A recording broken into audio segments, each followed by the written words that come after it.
où nous testons, le personnel, n'est-ce pas? Quelle est la signification de la main dressée au cœur même du Capitole? C'est l'expression d'une philosophie, en toute modestie, de ma part, fruit d'une vie d'examen, de lutte, de défaite, de victoire peut-être, parfois, pourquoi pas.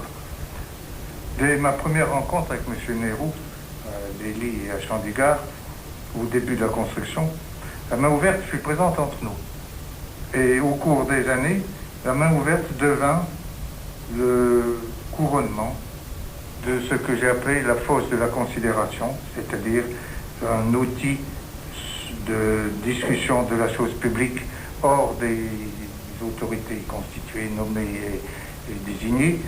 Et cette fosse se trouve creusée au sommet de la ville, dominée par la main, dominée de 28 mètres par la main, qui elle-même éclate en plein soleil sur le fond de l'Himalaya. Le sol de cette fosse de la considération pourquoi? C'est-à-dire que les choses doivent être considérées. Et considérer les choses veut dire qu'on a réfléchi, qu'on a vu, qu'on parle de ce qui est réellement. Cette fosse de la considération est de 5 mètres, creusée de 5 mètres, elle comporte 2 amphithéâtres de gradins. Pourquoi? Parce qu'il y a toujours dualité et le droit des deux opinions. Ensuite, elle contient les quelques sièges des quelques personnes qui auront été désignées pour parler ce soir-là, ce jour-là, ce crépuscule-là, si vous voulez.